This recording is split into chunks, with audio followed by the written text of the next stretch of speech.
क्या आप चाहते हैं आईआईटी जैम 2026 क्रैक करना? क्या आप ये 7 महीनों में वो अचीव कर सकते हो जो आपने अब सोचा है कि भाई 3 घंटे का एग्जाम है, इतने क्वेश्चंस आते हैं, इतने नेगेटिव मार्क्स आते हैं, इतने नंबर के इतने क्वेश्चन आते हैं। अक्टूबर, नवंबर और दिसंबर में फोकस करना है टेस्ट्स पे, टेस्ट सीरीज पे। टेस्ट सीरीज वो भी कौन सी? टॉपिक वाइज, चैप्टर वाइज, ताकि आपको अपनी गलती पता लगे कि मेरा इस चैप्टर में ये टॉपिक कमी है, मेरे को और मेहनत करनी है। तो आपको अपने आप को हैंडल करना आना चाहिए। उन 3 घंटों को आपको कैसे यूटिलाइज करना है, कौन सा आपको सेक्शन पहले करना है, कौन से क्वेश्चंस आपको पहले करने हैं। क्या आप चाहते हैं आईआईटी जैम 2026 क्रैक करना या इंडिया के टॉप मोस्ट इंस्टीट्यूट जैसे आईआईटी, आईआईएससीज में पढ़ना और अपनी मास्टर्स कंप्लीट करना वहां से? नो मैटर कि आप किस स्टेज पे हो अपनी पढ़ाई की, आप कौन सी प्रिपरेशन कर रहे हो, आप कितनी प्रिपरेशन कर चुके हो, क्या आप ये 7 महीनों में वो अचीव कर सकते हो जो आपने अब सोचा है या आप बहुत पहले से सोच चुके हो? तो hello everyone, my self Aastha. I hope कि आप में से बहुत सारे लोग आई थिंक मेरे को जानते होंगे। I am a chemistry educator at PW platform. I help students to prepare for IIT JAM and CSIR NET. Anyways, आज की जो वीडियो रहने वाली है वो फोकस रहने वाली है कि हमारे ये जो 7 महीने बचे हैं आईआईटी जैम 2026 होने में, उनमें हम क्या करें ऐसा कि जो हम कर चुके हैं या जो हमने नहीं करा वो हम गलत ना करें, हम एक सही पाथ पे चलें। तो ये वीडियो आपके लिए हेल्पफुल रहने वाली है बहुत। तो सबसे पहला ये क्वेश्चन यही आता है कि क्या 7 महीने इनफ हैं?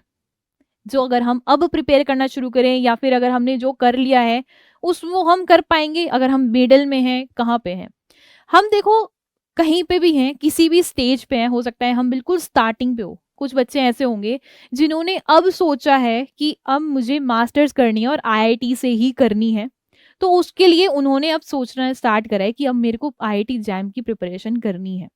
कुछ ऐसे बच्चे भी होंगे जिन्होंने ऑलरेडी प्रिपरेशन स्टार्ट कर दी होगी और वो अपने मिड पॉइंट पे होंगे कि उनका आधा जो है प्रिपरेशन हो गई है, आधी रह गई है। तो अब उन्हें आगे क्या करना चाहिए या इन 7 महीनों में उन्हें और क्या करना चाहिए कि उनकी और इम्प्रूवमेंट हो। या फिर कुछ ऐसे भी बच्चे हो सकते हैं जिन्होंने फर्स्ट ईयर में ही अपनी बीएससी की स्टार्ट कर दी थी अपनी पढ़ाई करना, और वो बिल्कुल अपना सिलेबस वगैरह सब कंप्लीट कर चुके हैं या ऑलमोस्ट कंप्लीट करने वाले हैं। तो उनके लिए क्या स्ट्रेटेजी रहने वाली है 7 महीनों में, आइए जानते हैं।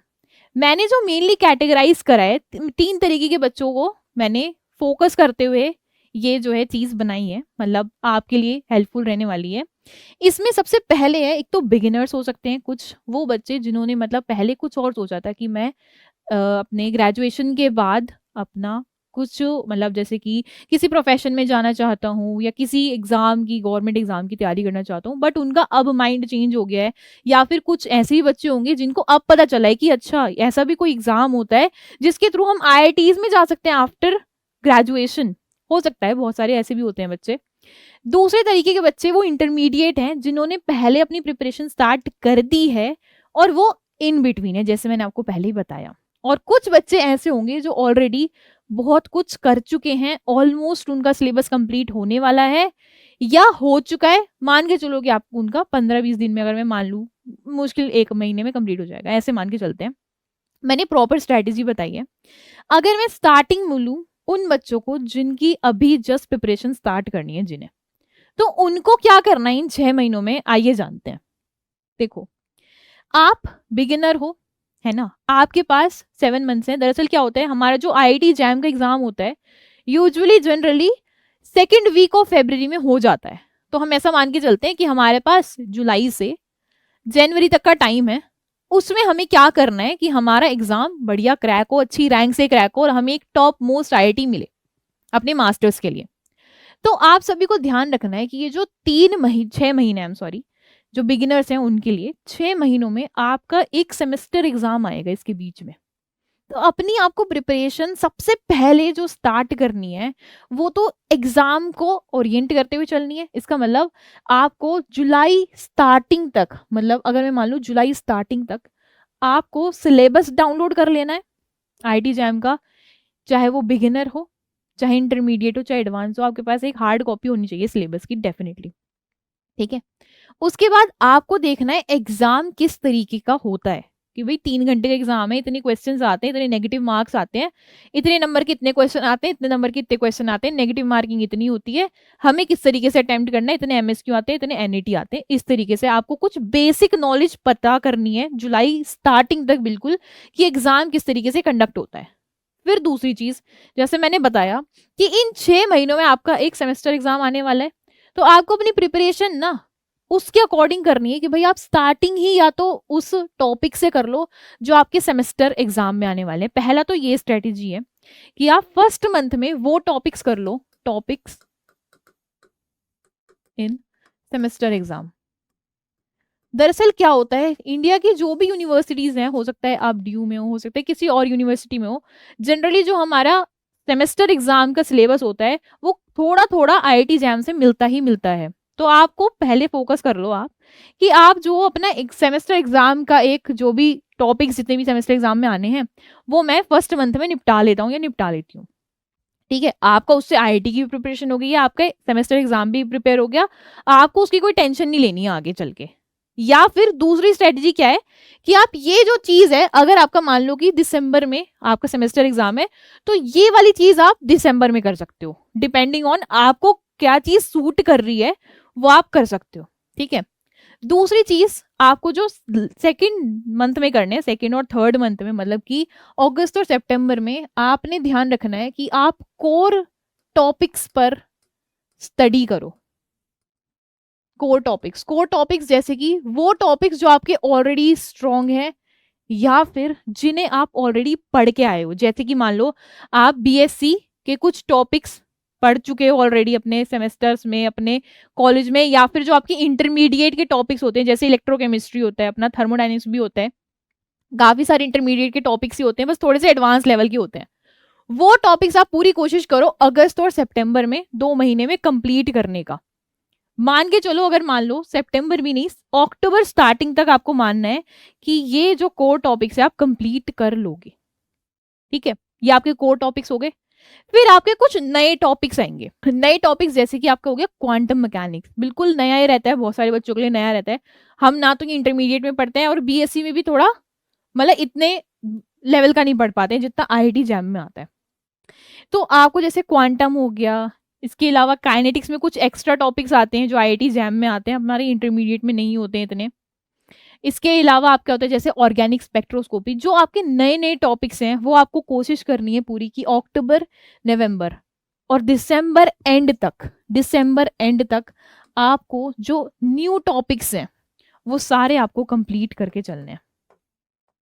न्यू टॉपिक्स जो आपको लगता है कि ये इंपॉर्टेंट है, जो आपको लगता नहीं, जो इंपॉर्टेंट है एग्जाम पॉइंट ऑफ व्यू से, और जो नए हैं आपके लिए नए हैं, उनको आपको फोकस करते हुए चलना है कि वो आपको निपटाने अक्टूबर, नवंबर और दिसंबर में। इसमें एक चीज और ध्यान रखना, जब आपका अक्टूबर, नवंबर, दिसंबर है, मैं ऐसा मान के चल रही हूँ कि आपका जो सेमेस्टर एग्जाम है वो दिसंबर में, या चलो नवंबर मान लेते हैं, तो इसमें आपको ना 15 डेज का बफर लेते हुए चलना है।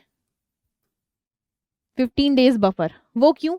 क्योंकि जब आपके सेमेस्टर एग्जाम हो रहे होंगे तो आप थोड़े से ओरिएंटेड हो जाओगे, कैजुअली कह लो, या फिर मतलब अनकॉन्शियसली आप थोड़े से ना अपने सेमेस्टर एग्जाम के लिए ओरिएंटेड हो ही जाओगे।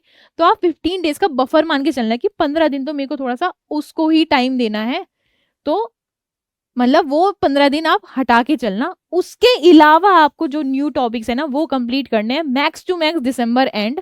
और चलो मान लो क्योंकि आप बिल्कुल नया स्टार्ट करोगे ही, सिलेबस छोटा नहीं होता, आईआईटी जैम का काफी होता है, तो जैसे आप करना शुरू करोगे ना तो आपको मिलेंगी कि और नई नई चीजें आ रही हैं, और नए नए टॉपिक्स आ रहे हैं। तो आप मान लो कि जनवरी फर्स्ट वीक तक मैक्स आप मान के चलो कि आपको सिलेबस कंप्लीट करना है। अब ये तो रही सिलेबस कंप्लीट करने की बात, चलो ये तो आप आराम से कर सकते हो अपना स्ट्रैटेजी बना के प्रॉपर। ठीक है, इसमें आपको क्या ध्यान रखना है वो सुनो आप। एक तो जो सबसे पहली चीज आपको ध्यान रखनी है वो ध्यान रखनी है कि आपको ना शॉर्ट नोट्स स्टार्टिंग से ही बनाते हुए चलने हैं। अब शॉर्ट नोट्स क्या होते हैं, बहुत से बच्चों को यही नहीं पता होता। शॉर्ट नोट्स, मान लो कि आपने आज इतना पढ़ लिया, पढ़ते हम बहुत सारे हैं, लेकिन हमने जो मेन पॉइंट्स हैं जो हमारे लिए ध्यान रखने की जरूरत है एग्जाम के परस्पेक्टिव से, वो मैंने हाफ पेज में लिख लिया। हर आप डे वाइज डे भी बना सकते हो वरना वीकली भी बना सकते हो। आई वुड सजेस्ट कि आप डे बाय डे बनाओ तो ज्यादा बेटर है, क्योंकि वीकली एकदम प्रेशर बढ़ता है। इससे होता क्या है, आपकी कंटिन्यूअस रिवीजन रहेगी। कंटिन्यूअस रिवीजन, रिवीजन देखो बहुत जरूरी है। आप पहले मंथ जो पढ़ोगे वो आप अगले महीने जैसे ही स्टार्ट करोगे, हो सकता है पहले महीने का पहला टॉपिक भूल जाओ। ये होता है, ये सबके साथ है भाई, हमारा ह्यूमन माइंड है, इट इज पॉसिबल।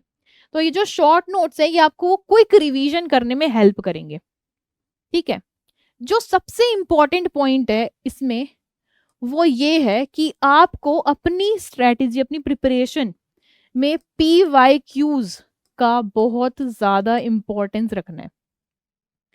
मतलब कि मानो कि आपने स्टार्ट करी इलेक्ट्रोकेमिस्ट्री से, वो आपका कोर सब्जेक्ट था, आपने कहा कि मैंने ये इंटरमीडिएट में भी पढ़ रखा है, अपने BSc में पढ़ा था, मैंने इलेक्ट्रोकेमिस्ट्री से स्टार्ट करा, जो जो एक्स्ट्रा एक्स्ट्रा टॉपिक्स है वो भी मैंने कंप्लीट कर लिया, एक बार इलेक्ट्रो फटाफट से फिनिश कर लिया, आपने शॉर्ट नोट्स भी बना लिए। फिर आप स्टार्ट करो उसके PYQs लगाना, ताकि आपको आइडिया हो कि अच्छा इस तरीके के इसमें क्वेश्चंस आते हैं हमारे अपने IIT जैम में, है ना। तो उससे क्या होगा, आपको आइडिया लगेगा कि आपको किस टॉपिक पे और ज्यादा मेहनत करने की जरूरत है। ठीक है, देखो दुनिया में कोई भी है, एग्जाम तो प्रिडिक्ट नहीं कर सकता कोई भी, एक्सेप्ट आपके जो PYQs हैं वो आपको आइडिया देते हैं एक, कि कितने लेवल के क्वेश्चन आपसे पूछे जा सकते हैं, किस लेवल के और किस चैप्टर से कितने, बस एक आइडिया मिलता है, और उससे ही हमारा क्या हो सकता है, भला हो सकता है अगर हम सीरियसली उसे करना चाहें तो।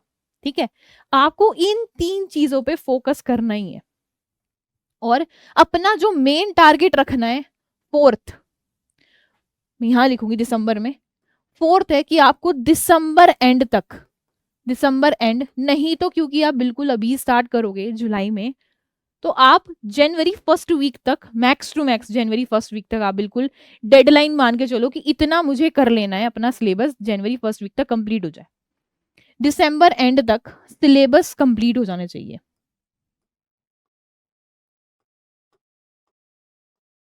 हो सकता है कि इस कंप्लीशन के चक्कर में हमारी जो कंटिन्यूस रिवीजन है वीकली वो ना हो पाए, तो आपकी जो रिवीजन रहनी चाहिए ना वो एटलीस्ट 15 डेज की बाद रहनी ही चाहिए। वीकली अगर नहीं हो पाती कोई बात नहीं, लेकिन हाफ मंथ, मतलब जुलाई हाफ हुआ, जो भी हमने पहले का पढ़ा वो रिवाइज कर लिया, फिर जुलाई बचा हुआ, मतलब जो हमारा लास्ट है जुलाई का वो हमने पढ़ा, अगस्त की स्टार्टिंग में हमने रिवाइज कर लिया, फिर हाफ मंथ पढ़ा, फिर रिवीजन, इस तरीके से 15 डे, मतलब 15 टू 15 डे आपको रिवीजन मान के चलना है कि इस टाइम पे हम मुझे करते रहना है, ताकि आपका क्या हो, सिलेबस भी कंप्लीट हो और रिवीजन भी होती रहे। और आपने फोकस रखना है किस पे, PYQs पे मेनली। ठीक है, ये तो था हमारे बिगिनर्स का कि हमारे को किस तरीके से प्लानिंग करनी है, हमारे को किस तरीके से मतलब अपने आप को प्रिपेयर करना है कि हाँ हमारा एग्जाम जो है क्लियर हो जाए। नेक्स्ट हम आते हैं उन बच्चों पे जिनका आधा सिलेबस ऑलरेडी हो चुका है, उनका आधा सिलेबस बच रहा है या आधे से ज्यादा बच रहा है या जैसा भी, बस वो इन बिटवीन है, उनका पूरा सिलेबस कंप्लीट नहीं हुआ पर वो तैयारी में जुट चुके हैं। ठीक है, तो उनके लिए क्या है, उनका सबसे पहला टारगेट वही कि सिलेबस उन्हें दिसंबर एंड मैक्स टू मैक्स या फिर नवंबर तक कंप्लीट करना है। अगर आप किसी कोचिंग से जुड़े हुए हो तो कोचिंग इंस्टीट्यूट्स में यही होता है कि दिसंबर एंड तक मैक्स टू मैक्स जो है सिलेबस कंप्लीट हो जाता है। यही टारगेट है कि दिसंबर एंड तक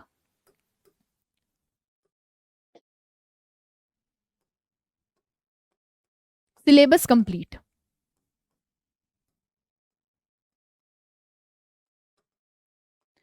फिर दूसरी चीज, आपका सिलेबस तो कंटिन्यू चलेगा ही, अगर आप इन बिटवीन हो तो आपका ऑलरेडी प्लान कर चुके हो या फिर किसी इंस्टीट्यूट से जुड़े तो प्लान ऑलरेडी चीजें हैं कि आपका सिलेबस जो है दिसंबर एंड तक कंप्लीट हो जाएगा।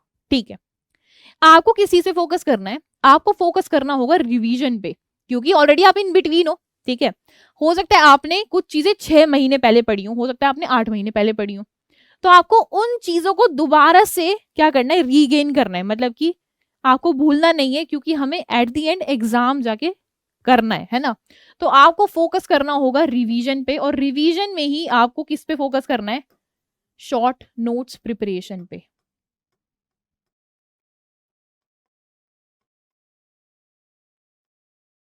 और रिवीजन कैसी होनी चाहिए आपकी, क्या आपकी पर मंथ होनी चाहिए, नहीं, आपकी रिवीजन पर वीक होनी चाहिए। और साथ में आप जुलाई ही स्टार्टिंग में एक क्विक रिवीजन करो, जो भी आपने बिल्कुल स्टार्टिंग में पढ़ा है, एक क्विक रिवीजन जो भी आपने स्टार्टिंग में पढ़ा है, और उसके साथ साथ आपने फोकस करना है शॉर्ट नोट्स बनाने में। शॉर्ट नोट्स बनाने पे तो मैं सभी को कहूंगी कि शॉर्ट नोट्स बनाने पे आप सभी को फोकस करना चाहिए। अभी 7 मंथ है, इनफ टाइम है। आप शॉर्ट नोट्स बना के अपनी ही हेल्प करोगे, मैं बताती हूँ क्यों। ठीक है, अभी हम डिस्कस करेंगे कि इसकी इंपॉर्टेंस क्या है थोड़ी सी। चलो, ये हो गया। इसके अलावा आपको क्या ध्यान रखना है, आपको फोकस और करना पड़ेगा प्रैक्टिस प्रॉब्लम्स पे, मतलब प्रॉब्लम प्रैक्टिस पे। जितनी आप प्रैक्टिस करोगे उतना बेस्ट है। आपको प्रॉब्लम प्रैक्टिस पे फोकस करना है। और अक्टूबर नवंबर में 1 महीने में ऑफ कोर्स आपके भी सेमेस्टर एग्जाम होंगे, तो उसमें अपना आप बफर मान के चलो कि इतने दिन का मेरा बफर जाएगा। जैसे सेम बिगिनर्स का हुआ है वैसे ही सेम आपका भी बफर जाएगा, बट उसको भी आपको यूटिलाइज करना है। अगर आप सेमेस्टर एग्जाम देने जा रहे हो तो अच्छे से देने जाओ, ताकि वो जो भी मतलब मान लो कोई भी टॉपिक है आपका सेमेस्टर में, वो आना तो है ही, आईटी जैम में भी आएगा, तो वो इतना अच्छे से कर लेना कि वो आपका आईटी जैम में भी हेल्प करे। ठीक है, ये मेन था अपना इंटरमीडिएट्स के लिए, वही मेन पॉइंट्स हैं कि अपने को शॉर्ट नोट्स पे, रिवीजन पे ज्यादा ध्यान देना है और प्रॉब्लम प्रैक्टिस पे ज्यादा ध्यान देना है। और एक और चीज जो हम सभी बोलते हैं कि पीवाईक्यूज भी करने हैं। ठीक है, अब उन बच्चों की बात करते हैं जो ऑलरेडी सब कर चुके हैं, जो पहले से ही प्रिपरेशन करने बैठ गए थे। उन्हें पहले ही क्लियर था कि हमें जो है आईआईटी जैम 2026 क्लियर करना है, हमें मास्टर्स करनी है अपने टॉप मोस्ट इंस्टीट्यूट से। ठीक है, आप लोगों का थोड़ा एज है इस मामले में कि आपका ऑलरेडी सिलेबस हो चुका है या होने वाला है, ऑलमोस्ट कंप्लीट हो जाएगा। तो आपका जो फोकस रहना चाहिए वो रहना चाहिए मेन प्रॉब्लम प्रैक्टिस पे, मतलब प्रैक्टिस योर प्रॉब्लम्स। कब से कब तक, आप इस टाइम तक, मतलब सितंबर मिड तक, मैं कहूंगी सितंबर मिड या मैक्स टू मैक्स सितंबर एंड तक, आप कोई जो हमारे क्या बोलते हैं रेफरेंस बुक्स होते हैं, है ना, ऑथेंटिक बुक्स हैं, उनकी आप प्रॉब्लम प्रैक्टिस कर सकते हैं। ठीक है, यहाँ पे आप बुक्स से प्रॉब्लम प्रैक्टिस कर सकते हैं, बुक्स प्रॉब्लम प्रैक्टिस। और उसके बाद आपको अक्टूबर नवंबर और दिसंबर में फोकस करना है टेस्ट्स पे, टेस्ट सीरीज पे। टेस्ट सीरीज वो भी कौन सी, टॉपिक वाइज, चैप्टर वाइज, ताकि आपको अपनी गलती पता लगे कि मेरा इस चैप्टर में ये टॉपिक कमी है, मेरे को और मेहनत करनी है इस पे। ये आपको लगाने इधर से इधर एंड ऑफ दिसंबर तक टेस्ट पर, कौन से, चैप्टर वाइज। और आपका जो रिवीजन रहने वाला है वो वीकली रहना चाहिए, वीकली रिवीजन, क्योंकि आप ऑलरेडी सिलेबस कंप्लीट कर चुके हो।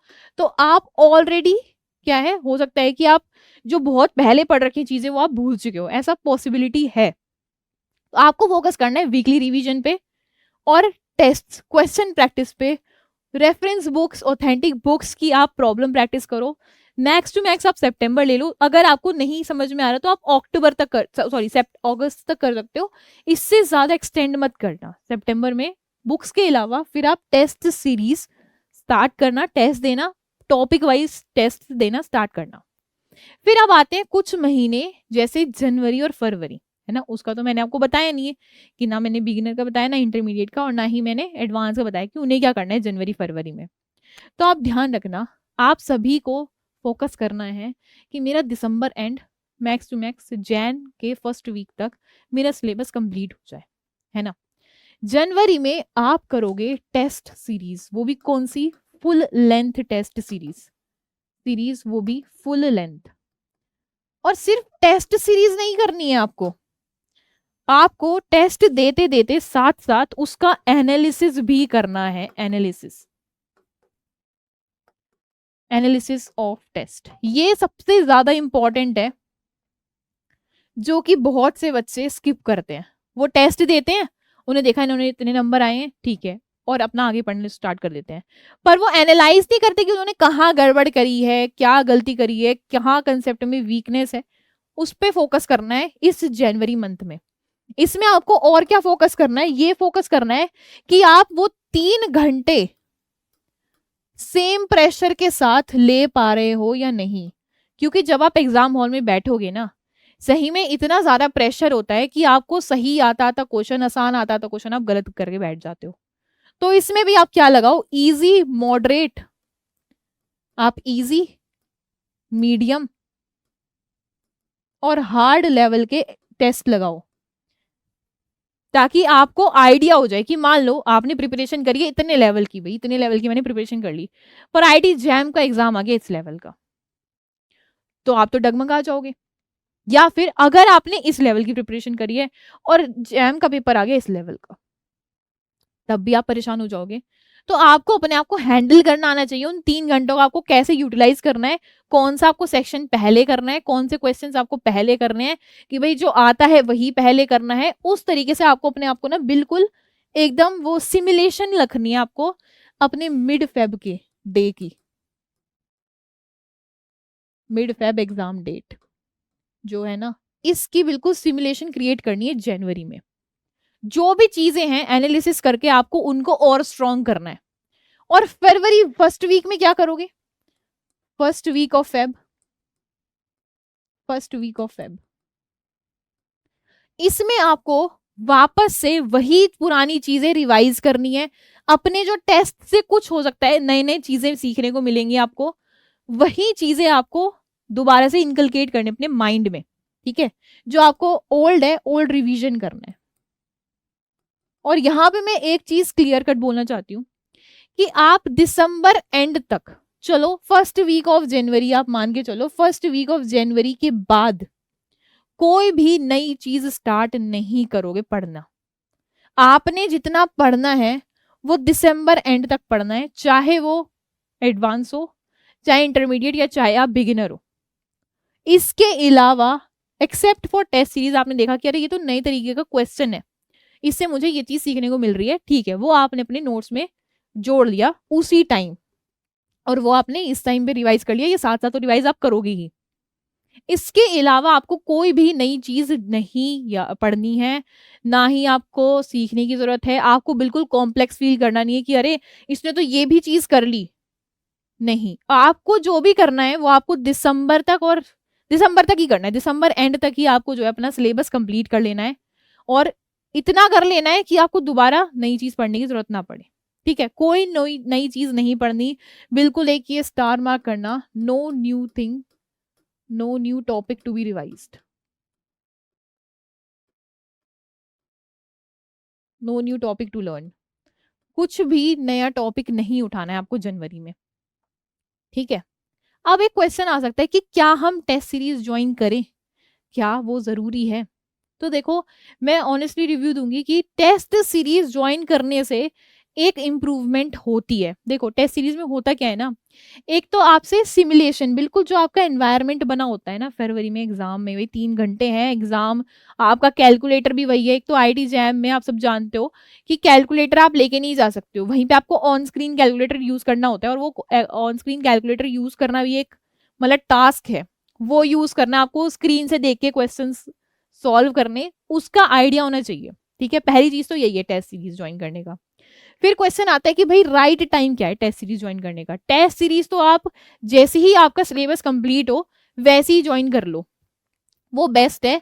इसके अलावा राइट टाइम, अगर आपको लग रहा है कि नहीं अभी तो बहुत ज्यादा जल्दी हो जाएगा, अभी मेरे को कुछ और करना है, मतलब रिवाइज करना है मेरे को और अच्छे से, उसके बाद करूंगा, तो राइट टाइम है कि जब आप जनवरी में 1 महीना आप पूरा टेस्ट को दो, अपने प्रैक्टिस को दो, कि भाई मैं एग्जाम में कर पा रहा हूँ क्वेश्चन स्क्रीन से देख करके या नहीं कर पा रहा, तो वो बेस्ट टाइम है। और टेस्ट सीरीज ज्वाइन करने का एक और फायदा है, दरअसल कभी कभी क्या होता है ना, हम इतना पढ़ते रहते हैं पढ़ते रहते हैं पढ़ते ही रहते हैं, रिवीजन करते रहते हैं रिवीजन करते रहते हैं। ये जो टेस्ट सीरीज है ना, ये जो आपकी रिवीजन होती है, रिवीजन के साथ कई लोगों को बोरियत हो जाती है कि कितना पढ़े हम कितना पढ़े। तो ये जो रिवीजन की जो बोरिंग है ना चीज, ये आपको क्या करती है, थोड़ी सी इंटरेस्टिंग वे में टेस्ट सीरीज आपको हेल्प करती है कुछ चीजों को रिवाइज करने में, ठीक है। तो ये उसको इंटरेस्टिंग बनाती है। और आप सब जानते ही हो कि ये आपको हेल्प करती है पता करने में कि आप कहाँ स्टैंड कर रहे हो, किसके कंपैरेटिवली आप कितना अच्छा कर पा रहे हो, आप उसमें एग्जाम में भी उस लेवल पे पहुंचोगे, तो वो भी आपको हेल्प करेगी बताने में, ठीक है। तो टेस्ट सीरीज तो आप सभी को ज्वाइन करनी चाहिए अगर पॉसिबल है तो। बाकी आई होप कि आपको ये वीडियो थोड़ी हेल्पफुल लगी होगी। अगर ये हेल्पफुल लगी है, या अगर आपको कोई और कुछ डाउट है, क्वेरी है, तो आप कमेंट सेशन में ज़रूर बताइएगा। तब तक के लिए आपसे मिलेंगे और वीडियोज़ के साथ। अगर आपको मतलब आपको प्रॉपर शेड्यूलिंग चाहिए कि मैं अब से स्टार्ट कर रहा हूँ, मेरे को पूरा शेड्यूल मिल जाए कि मेरे को इस वीक ये कंप्लीट करना है, ये टॉपिक्स, तो आप वो भी बता सकते हैं। I will definitely try to help you out in that as well. तब तक के लिए आपसे मिलेंगे किसी और वीडियो में, ऐसे ही चर्चा करेंगे, किसी और प्रॉब्लम का सॉल्यूशन लेके आएँगे। तब तक के लिए बाय बाय।